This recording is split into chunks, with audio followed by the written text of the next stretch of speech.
Graças a Deus estamos aqui contemplando a presença do nosso Deus. Eu não sei quantos de vocês estão colocando louvores no seu dia. Eu não sei quantos de vocês estão contemplando a Deus no seu dia a dia, na sua vivência. Ou quantos só estão tendo essa vivência com Deus quando chegam no culto. Querida, é muito pouco. É muito pouco porque o inimigo está lutando contra você, querendo tirar você do eixo o tempo inteiro. Se você não tiver uma postura de encher sua vida das coisas de Deus, se você não tiver muita garra, resiliência, você dançou.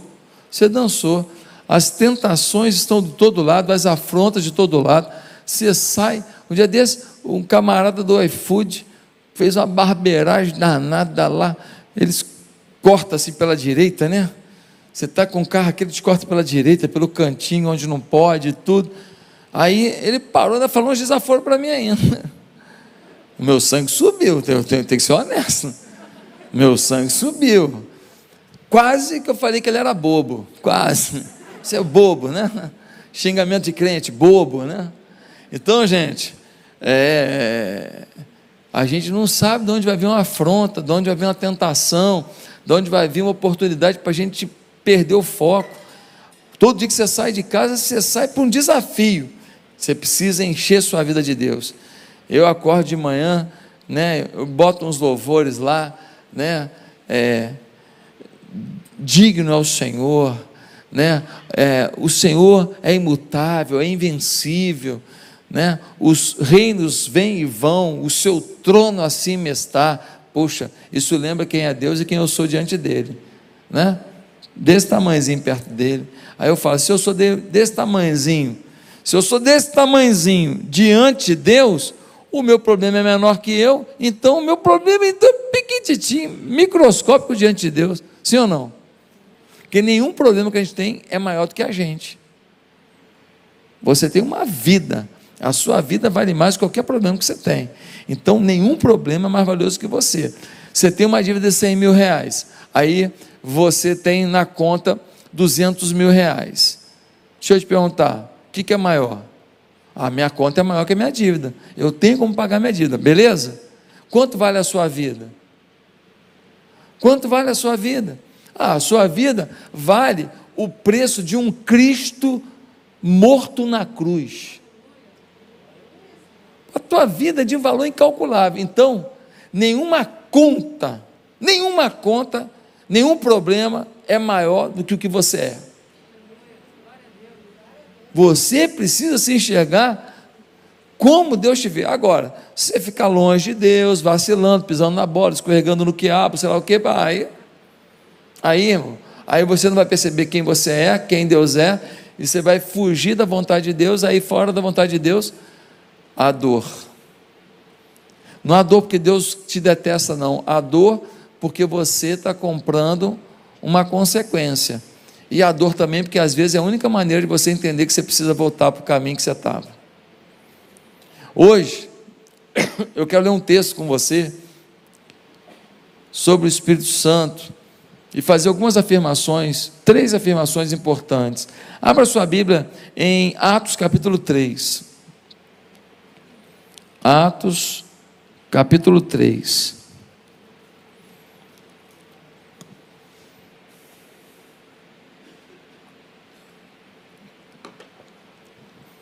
Atos capítulo 3,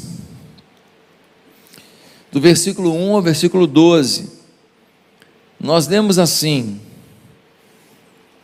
a cura de um mendigo aleijado. Certo dia, Pedro e João estavam subindo ao templo na hora da oração, às 3 horas da tarde. Estava sendo levado para a porta do templo, chamado Formosa, um aleijado de nascença, que ali era colocado todos os dias para pedir esmolas aos que entravam no templo. Vendo que Pedro e João iam entrar no pátio do templo, pediu-lhes esmola. Pedro e João olharam bem para ele, e então Pedro disse: olhe para nós. O homem olhou para eles com atenção, esperando receber deles alguma coisa. Disse Pedro: não tenho prata nem ouro, mas o que tenho, isso lhe dou. Em nome de Jesus Cristo Nazareno, ande. Segurando-o pela mão direita, ajudou-o a levantar-se, e imediatamente os pés e os tornozelos do homem ficaram firmes, e de um salto pôs-se em pé e começou a andar. Depois entrou com eles no pátio do templo, andando, saltando e louvando a Deus. Quando todo o povo o viu andando e louvando a Deus, reconheceu que ele era o mesmo homem que costumava mendigar sentado à porta do templo, chamada Formosa.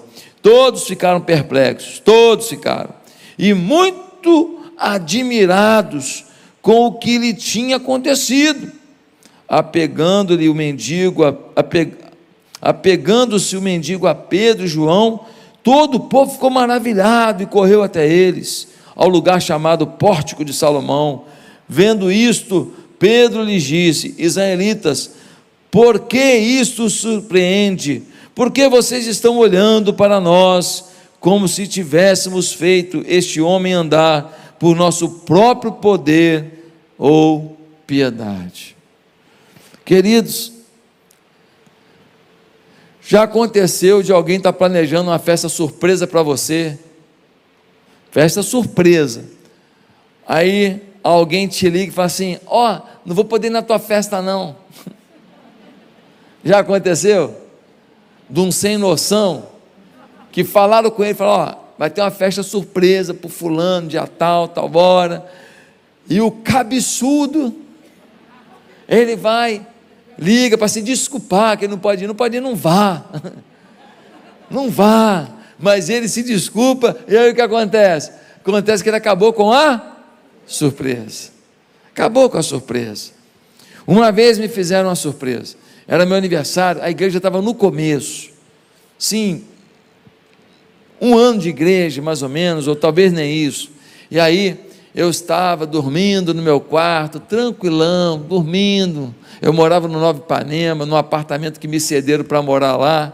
Aí eu estou lá dormindo, de repente, dentro do meu quarto dormindo, parabéns, pensa na surpresa. Se eu te falar que foi boa, estou mentindo. Depois ficou boa, que tinha um monte de comida boa, mas na hora, parabéns, pô, meu irmão, você acorda, né? Você acorda falando: meu Deus, mas que demônio é esse? Né? Que diabo é esse? Você acorda assustado, mas era uma surpresa. Esse foi surpresa mesmo, que eu estava dormindo, não sei nem se estava sonhando na hora, mas tomei um susto danado. Dentro do quarto, a multidão da igreja, era quase 30 pessoas, gritando: parabéns para você. Então, nessa hora, teve surpresa de verdade, né? Surpresa de verdade. E esse texto, ele vai falar um pouco sobre surpresa. O Espírito Santo é um Espírito que gosta de fazer surpresas. O Espírito Santo gosta de surpreender. O Espírito Santo gosta de presentear. O Espírito Santo gosta de fazer com que o inédito seja visto. O Espírito Santo gosta de dar experiências sobrenaturais. O Espírito Santo gosta de fazer você viver alguma coisa tão gostosa com o nosso Deus, que você, quando conta aquilo para alguém, você enche o coração da pessoa, você enche a alma da pessoa, porque o seu testemunho, ele vai irrigado da unção do Espírito Santo. E esse texto, ele vai falar um pouco sobre isso. Estavam ali alguns crentes, alguns servos de Deus, indo para o templo.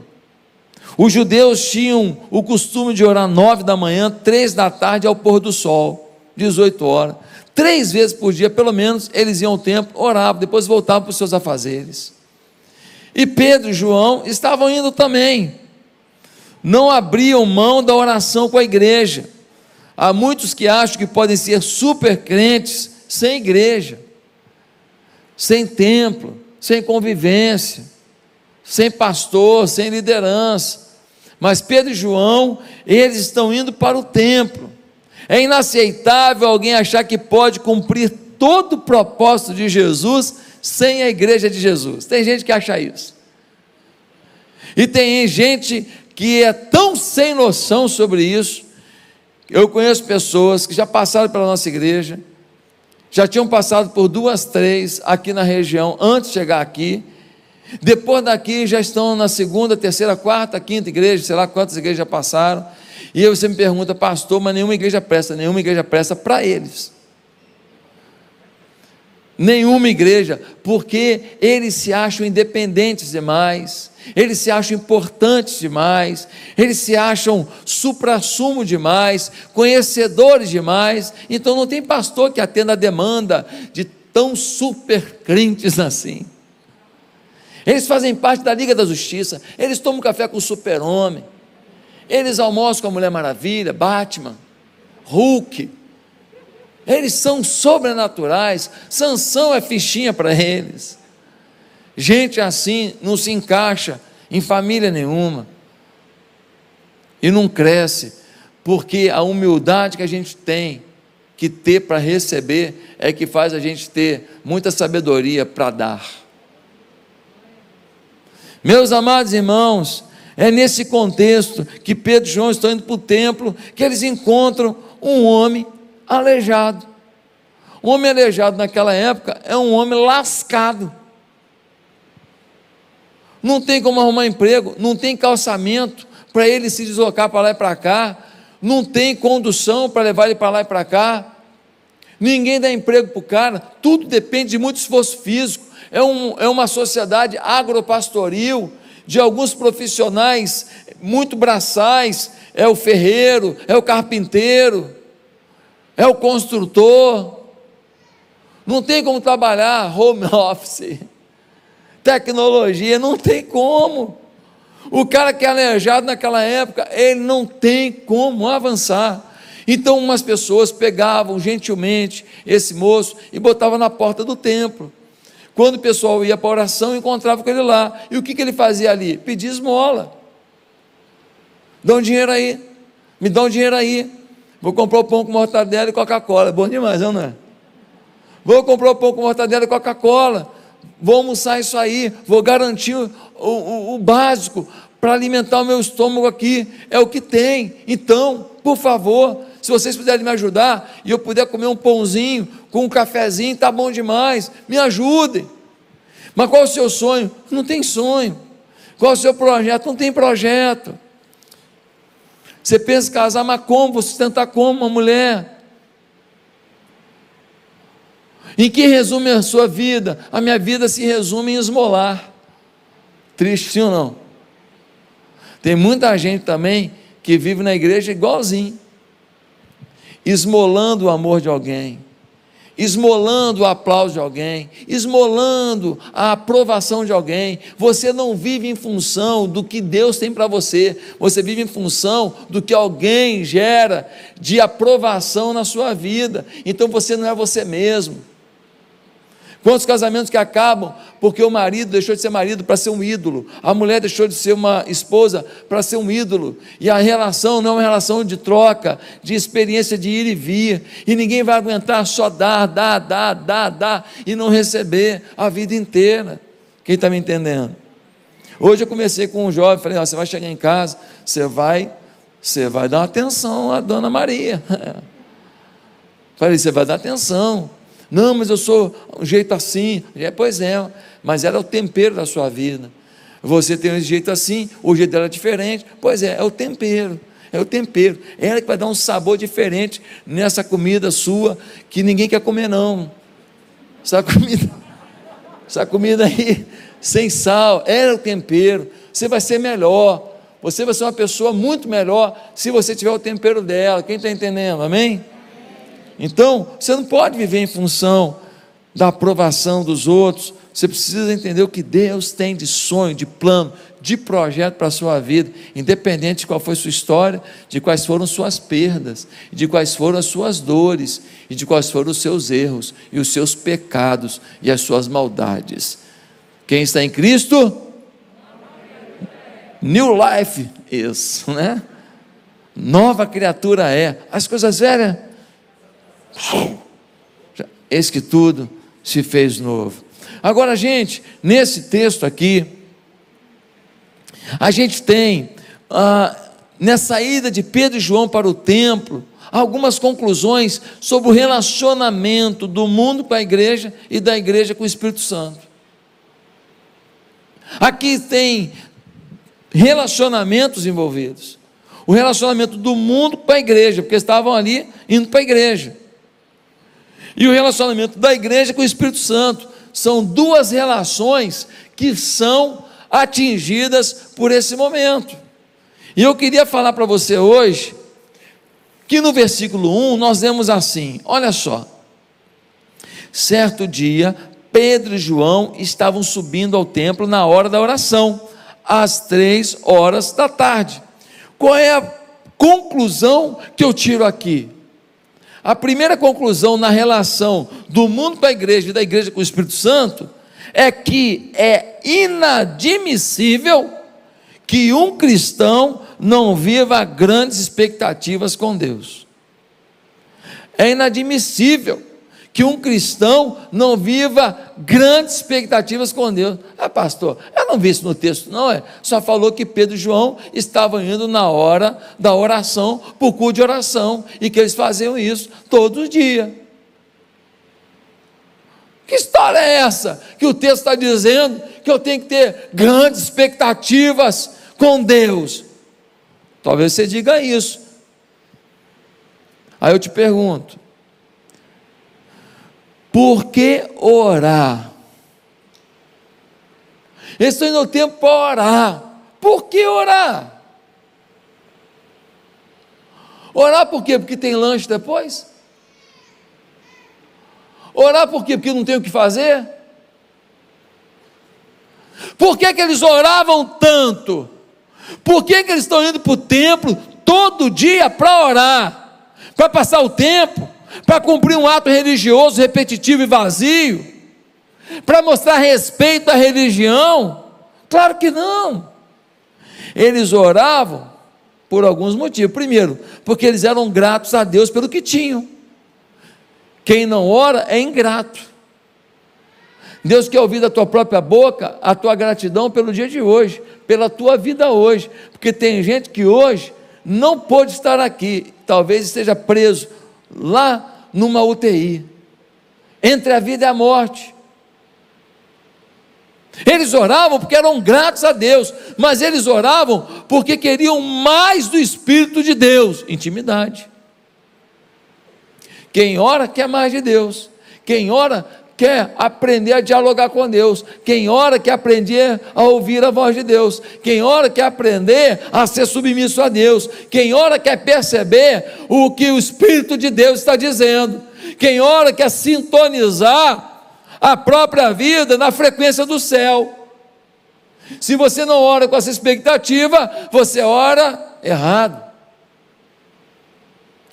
Mas eles também oravam porque reconheciam que precisavam das bênçãos de Deus, das bênçãos que Deus poderia lhes conceder. Deus não tem problema nenhum com crente que pede. Deus não tem problema nenhum com crente que fala assim, me dá.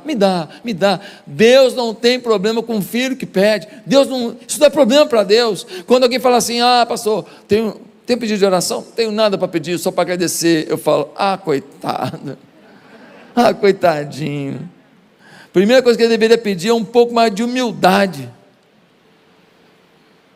para não falar essa bobagem. Quem de nós que não precisa de alguma coisa? Você está de brincadeira que eu vou falar com Deus, não vou falar que eu estou precisando. Você está de brincadeira. Você está com um problema lá no, na Receita Federal. Um problema na Receita Federal. Aí, alguém te apresenta o presidente da Receita Federal. Aí você fala assim, bom te conhecer, mas não tem nada para te pedir.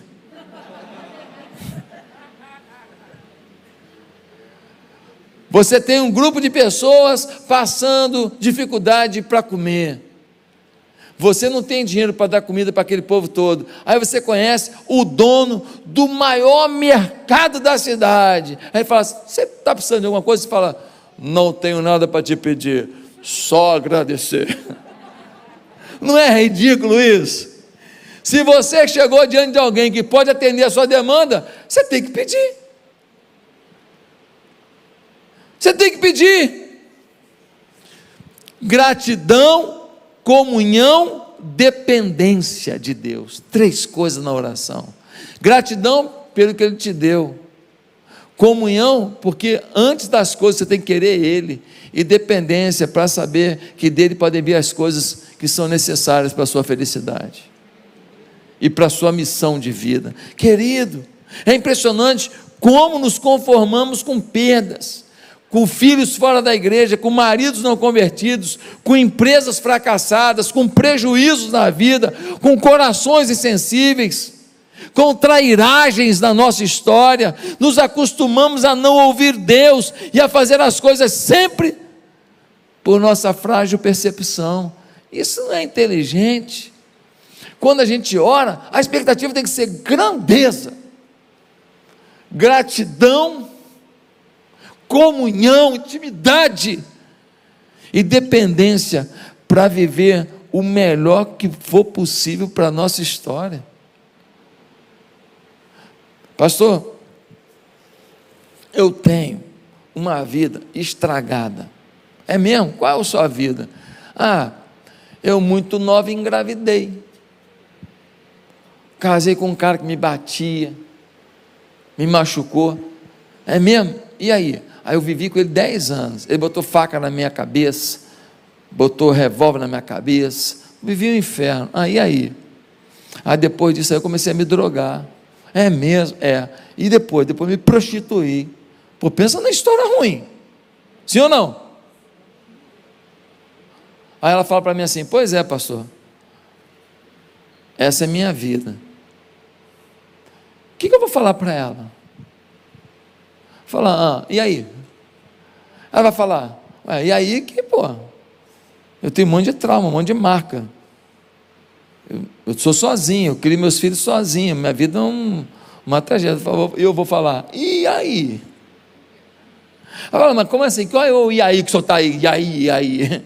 Eu vou falar: querida, olha só, qual é a sua identidade? O que você passou ou o que você quer viver? Qual é a sua identidade? As maldades que fizeram com você ou a bondade que Cristo fez na cruz? Qual é a sua identidade? As dores que você sentiu ou a esperança de alegrias que você ainda pode viver? Você tem que decidir. A única coisa que eu tenho certeza é que Deus é Deus de recomeço, de oportunidade e de surprise. Surpresas. E pode surpreender você, se você tomar um posicionamento correto a partir de agora. Quem toma posse disso em nome de Jesus? Amém? Aleluia? Amém? Então a primeira afirmação aqui, na relação do mundo com a igreja e da igreja com o Espírito, você não pode ter expectativa que seja pequena. Se Jesus te deu a vitória sobre a morte, porque quando Cristo morreu na cruz, Ele te garantiu a vitória sobre a morte, você vai ter vida eterna se você entregou a vida a Jesus. Se Ele te deu vitória sobre a morte, o que Ele não pode te dar? Um Deus que te deu vitória sobre a morte, pensa a coisa mais impossível, um morto voltar a viver. Se Ele te deu vitória sobre a morte, bens materiais, uma ideia bilionária, um ministério abençoado, uma restauração familiar, isso é pequeno demais para a glória e para o poder dele.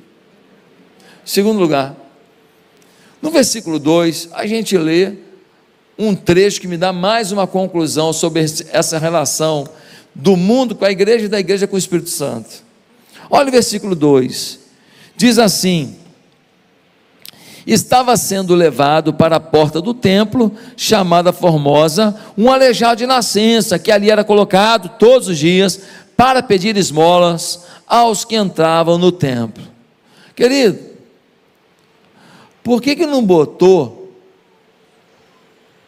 o aleijado na porta do samba? Por que não botou o aleijado na porta do baile funk?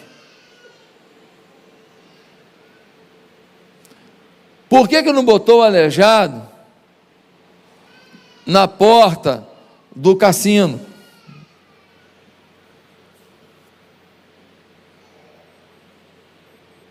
Por que não botou a criança na boca de fumo?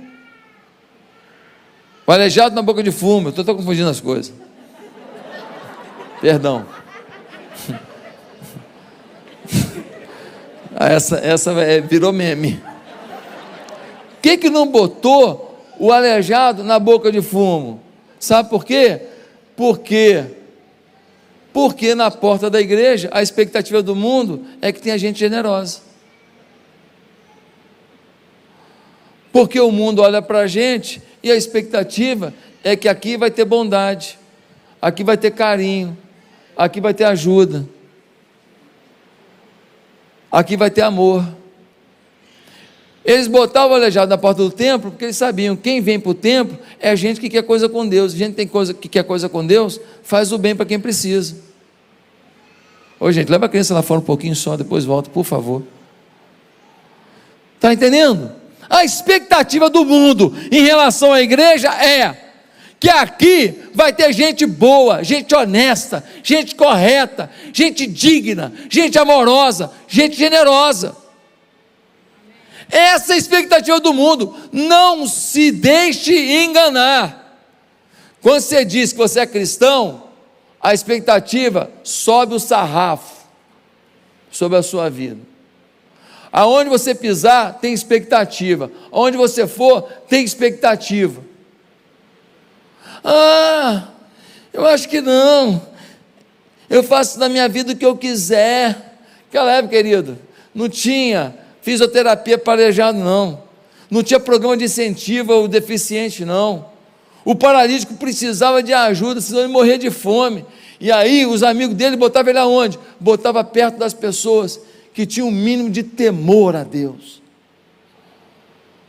As crianças pobres da cidade, se elas dependerem dos políticos, elas vão morrer de fome. As mulheres que estão vendendo o seu corpo nas esquinas, se depender das ONGs, elas vão morrer de fome. As pessoas que estão doentes, desesperadas na depressão, se elas dependerem do Estado, elas vão morrer de fome. Elas vão continuar na tristeza. Sabe quem que pode e deve fazer o seu melhor para suprir isso? É a igreja. É a igreja, onde tem esse conglomerado de gente que decidiu viver algo bonito com Deus e ser instrumento de Deus. Eu te pergunto, você é instrumento de Deus? Você é a mão que tira alguém dessa paralisia que vive? Meus amados, a expectativa das pessoas ali era: olha, se tem um lugar de misericórdia, se tem um lugar de gente que não olha só para o seu umbigo, mas olha para a dor do outro, é a igreja. Aí eu pergunto, qual é a dor de alguém que você está suprindo? Um monte de casamento acabando na faculdade que você estuda, na sua vizinhança, na sua família, um monte de jovens se drogando no seu bairro, na porta do seu prédio, um monte de gente triste, angustiada, em depressão, convivendo com você. A pergunta é: qual é a sua preocupação com isso? Qual é a sua entrega para isso? Qual é a sua tentativa de mudar isso? Pastor, mas eu não vou mudar o mundo. Não vai mudar o mundo, mas pode mudar a vida, pode mudar o mundo de alguém.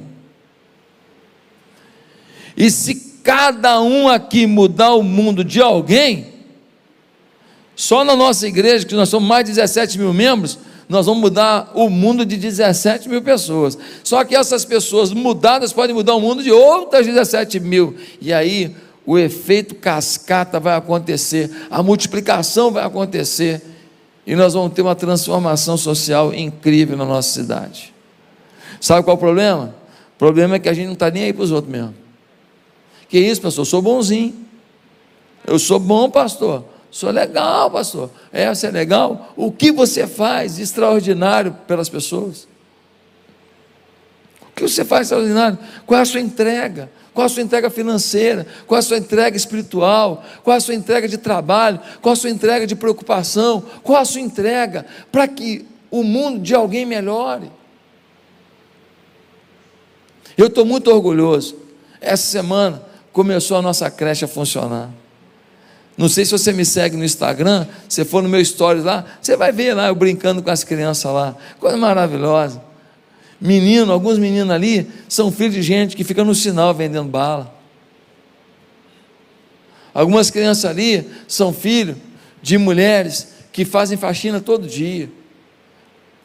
Porque elas não trabalham numa casa só, porque faxina paga mais, e elas não têm marido, não tem ninguém por elas, então elas fazem faxina, é couro comendo todo dia, é chegar às 7 horas da manhã numa casa e couro comendo até 18 horas, limpando luz, janela, tudo, e exausta, chega em casa, come alguma coisa, vai dormir no outro dia, couro comendo de novo. Vida de faxineiro não é fácil não, não é fácil não. E nós estamos cuidando do filho dela, nós estamos cuidando do filho dela melhor do que a creche cuida do filho do rico. 4 refeições por dia, todo carinho, toda atenção, num ambiente consagrado a Deus, onde princípios e valores éticos cristãos são oferecidos. Coisa maravilhosa. Sabe quem está fazendo isso? Você, eu, nossa igreja, todo o custo daquilo ali sai dos nossos bolsos. E ainda tem gente que não contribui. Eu te pergunto, você está preocupado com criança? Está nada. Se tivesse, você tinha contribuído, pô. Você nunca deu uma oferta para a creche, vai me dizer que está preocupado? Gente, quando eu falo essas coisas, não é para magoar ninguém, mas é que tem coisas que, se não for uma conversa direta, a gente às vezes pensa que não é com a gente. Você concorda comigo? Tem hora que tem uma conversa que é para a gente finge que é para o outro. Eu acho que é para alguém aí. Eu acho que é para alguém aí. Sabe aquela pessoa que está o tempo inteiro com uma pá na mão? Isso é para o fulano. Isso é para o fulano. Quando a gente deveria estar com ancinho. Sabe o que é o ancinho? Quando você corta uma grama, tem uns dentes assim, um pente assim, que você puxa assim, isso é para mim, isso é para mim, isso é para mim, isso é para mim. Há uma expectativa do mundo, as pessoas têm expectativa sobre a vida de um homem, de uma mulher fiel a Deus. Dizem que não tem nada a ver, às vezes, as pessoas ter um namoro no mundo, um casamento no mundo, uma ganância do mundo, uma atitude mundana, uma bebedeira nas suas festas. Ei, tem tudo a ver, porque o mundo tem expectativa de você ser diferente. Pastor, mas tem um monte de crente bebendo, e o senhor vai me falar que tem problema? Tem problema. Se você não quer concordar comigo, você não precisa, tem problema. O cara vai no churrasco na sua casa, aquela cervejada, ele não vai achar que você é um crente fiel. Não vai. Não vai. Que é isso, pastor? Você nem conhece meus amigos? Pois é, mas eles conhecem você. Irmão, tem coisa que não tem jeito para onde fugir. A pessoa olha para você e quer modelar. Você já ouviu falar de modelar pessoas? O que é modelar? Ser um empresário. Qual o seu ramo? O meu ramo é o ramo de venda de comida para cachorro, coisa de pet. Então você vai modelar. O que você vai modelar?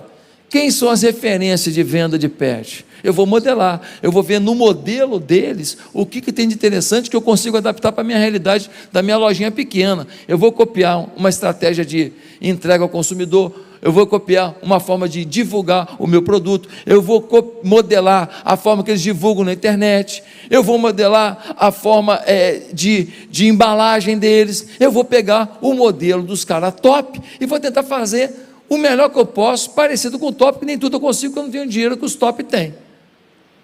Só que eu vou crescendo, vou modelando, e daqui a pouco eu viro um modelo, e já começo a criar modelos, porque agora eu me fortaleci. Quem entendeu?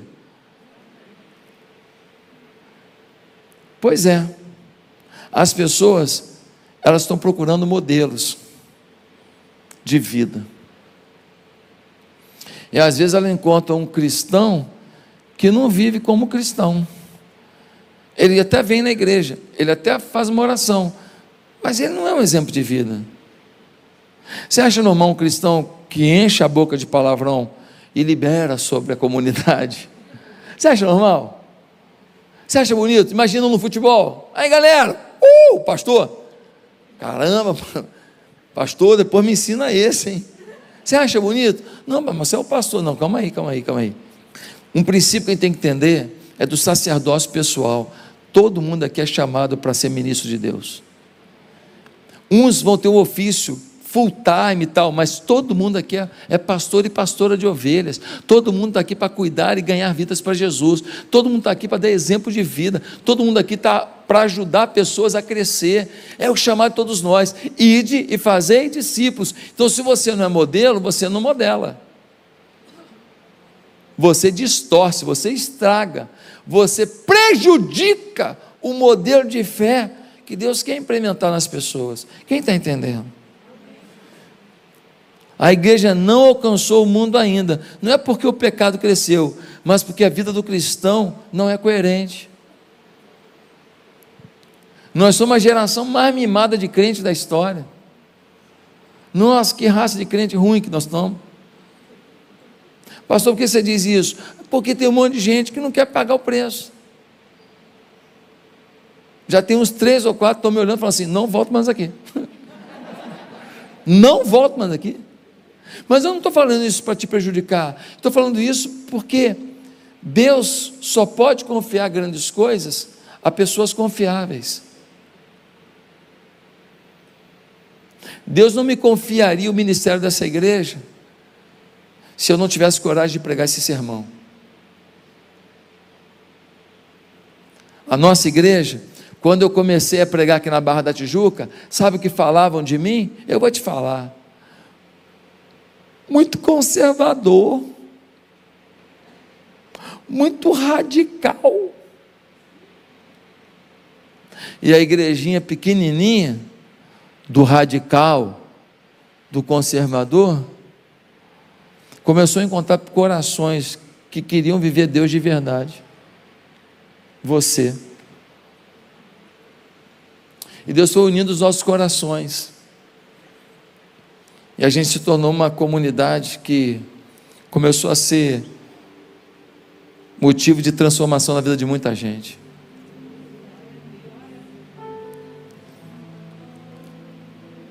Mas em último lugar, no versículo 6, eu tenho a minha última afirmação sobre a relação do mundo com a igreja e da igreja com o Espírito Santo. No versículo 6, nós lemos assim: disse Pedro: não tenho prata nem ouro, mas o que tenho, isso te dou, em nome de Jesus Cristo, Nazareno, ande. Pedro vira para o camarada que está esperando o que ele está esperando? Uma esmola. Pedro deu a esmola. Olha o discurso do Pedro: não tem nem prata e nem ouro. Aí ele falou: pronto, dancei. Pronto, vai me dar pão duro. Não tenho prata nem ouro, mas o que tenho te dou. Olha aí, vai rolar alguma coisa. O que será? Um resto de comida? Um pão duro? Uma roupa velha? O que ele vai me dar? Não tem prata nem ouro, mas o que tenho te dou. Percebe que há aí uma preparação. Prepara que eu vou te dar uma surpresa agora. Vai ser bom ou vai ser ruim? Eu não sei ainda. E aí Pedro, conectado com o Espírito Santo, ele ouve o Espírito dizer: cura ele, eu estou aqui.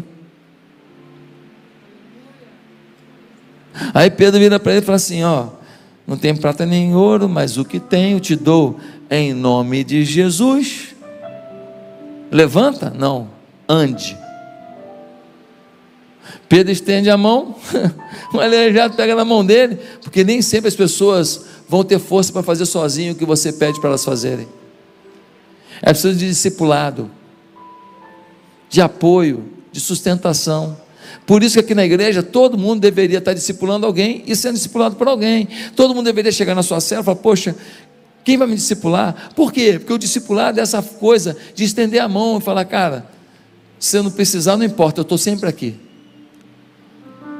E aí Pedro estende a mão e ele levanta, e quando levanta, ele fala: epa, nossa, sem fisioterapia, sem nada, minha perna engrossou, fortaleceu, olha, eu estou pulando. Pronto, foi um escândalo, todo mundo conhecia aquele aleijado, estava todo dia ali, ficou todo mundo assim: que isso, que isso, que isso?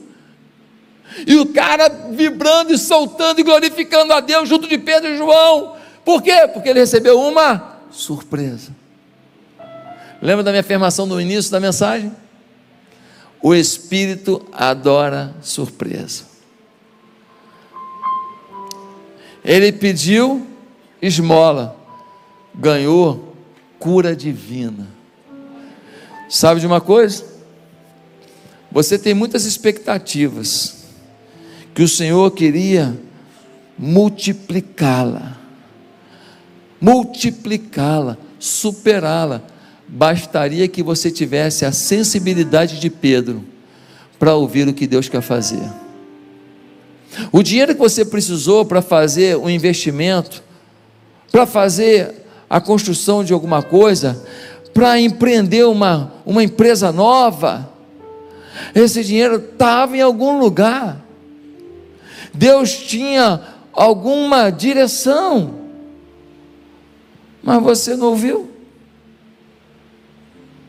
Você não estava sensível como Pedro para falar: opa, tudo bem, Senhor, aí não tem prata nem ouro não, mas o que tem eu vou te dar. Prepara para a surpresa. O que vai ser? Pão duro de novo não, né? Não, você vai andar. Como? É andar, perna andando.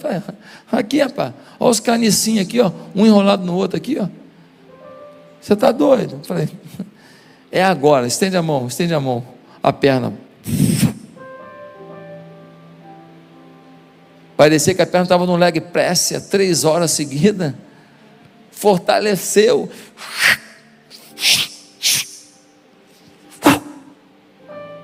Preparado ele estava para saltitar em adoração ao Deus vivo. Ei, querido, o Espírito Santo me leva a essa conclusão agora, é a última. Podemos ter expectativas de surpreender as pessoas no mundo, se tivermos sintonia íntima com o Espírito Santo. Podemos ter expectativas de surpreender o mundo, se tivermos experiências, intimidade, conexão com o Espírito Santo. Sabe qual é o problema da gente? Estamos acelerados, muito acelerados. A gente não para. Como é que você escuta certas coisas se você não parar para ouvir? Como que você vai perceber o que Deus está falando se você não para conversar com Ele? Deus que fale, Deus que mande o profeta. Sabe por que tem um monte de gente que fica procurando o profeta aqui e ali? Sabe por quê? Porque é preguiçoso, não quer pagar o preço de uma busca ao Senhor. Aí por que quer procurar no outro aquilo que Deus queria falar para si? Acaba escutando o que Deus não falou, acreditando numa mentira e vivendo um fracasso. Eu conheço gente que casou em cima de profeta. Vejo que este será teu marido. Virou o carrasco, não foi marido. E o casamento acabou. O profeta vai pagar a conta agora? Sim ou não? Tem gente que adora ir para culto de revelação. Rapaz, culto de revelação, onde é que tem isso na Bíblia, papai? A revelação é espontânea, a revelação é natural, é do Espírito. Não existe essa de que todo mundo tem a revelação todo dia para tudo. Isso não existe. Mas eu conheço, pastor, isso acontece aqui. Então tá bom, você quer acreditar? Não está na Bíblia, você quer acreditar? Ninguém tem revelação todo dia para todo mundo. Que papo é esse? Paulo não tinha, Pedro não tinha, João não tinha. Ué, pastor, o senhor não acredita em revelação? Acredito. A revelação do dia, na dependência do Espírito Santo, por uma pessoa que naquele momento seja disponível para a voz do Espírito, não para alguém que quer aparecer à custa do Espírito Santo. O Espírito Santo não divide a glória dele com ninguém. Ninguém é dono da revelação. Lembra quando Pedro falou para Jesus: Jesus, o senhor não vai morrer não, hein? Só se passar por cima do meu caixão. O que ele falou para Pedro? Para lá, Satanás. Às vezes, quem você pensa que está te encantando com a glória de Deus, está te encantando com a vida pessoal, com a forma de viver, está trazendo atenção para si e não para a glória de Deus. Cuidado, cuidado, cuidado. Hoje eu queria te falar: paralítico só almejava uma esmola, ganhou perna de atleta, perna de canguru. O que você precisa? Qual é a surpresa que você quer com o Espírito? Que tipo de experiência espiritual você gostaria que o Espírito te desse? A cura de alguém? A transformação de uma família? A libertação de alguém que está na dependência das drogas? Tudo isso está disponível. O Espírito Santo quer te usar para algo maior, mas você vai precisar ter o ouvido sensível, disponível para a voz do Espírito Santo. E isso não vai acontecer vendo o Big Brother não, meu irmão. Isso não vai acontecer você rolando esse Instagram, vendo imagem de Instagram, 20 minutos agora, mais 20 minutos depois, no final do dia você ficou 2 horas na frente do Instagram. Não, você vai ter que procurar, você vai ter que buscar louvores, oração, leitura da palavra, comunhão com os irmãos, discipulado, participação na célula, vinda aos cultos. Você tem que ter sede para que Deus sacie a tua sede, porque a Bíblia diz que bem-aventurados são os que têm fome e sede de justiça, porque serão saciados. Curva a sua cabeça. Eu queria perguntar: tem alguém aqui nessa noite que, tendo ouvido essa palavra, decidiu começar uma nova caminhada com Jesus?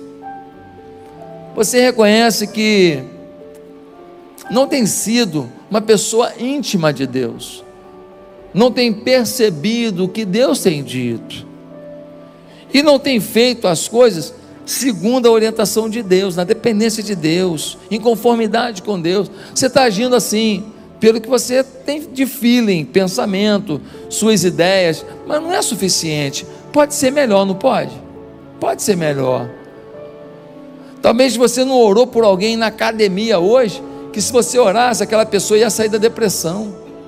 Talvez você não orou por alguém hoje no trabalho, que aquela pessoa ia pedir perdão à mulher, um casamento ia ser restaurado, 3 crianças que estão sem dormir, com saudade do pai, iam voltar a ter o pai em casa. O Espírito Santo quer te abençoar e quer que você seja abençoador. Quem quer começar uma nova vida com Jesus hoje? Quem quer começar uma nova vida com o Espírito Santo? Quem quer se entregar para Jesus? Se você quer começar uma nova vida com Jesus hoje, aonde você está? Queria que você fizesse uma oração comigo, tanto aqui quanto na internet. Você quer começar uma nova vida com Jesus? Repete assim comigo, onde você está. Santo Deus, tem misericórdia de mim, perdoa os meus pecados, me ajuda, Senhor. Em nome de Jesus eu te peço que a presença de Jesus, do seu Espírito na minha vida seja tão forte, que eu consiga discernir para onde ir, que hora ir, com quem ir, que eu consiga discernir a voz do Senhor me conduzindo, porque eu sei que aonde o Senhor me leva, ali está a felicidade. Peço perdão dos meus pecados e peço que o Senhor ilumine a minha vida, em nome de Jesus, amém.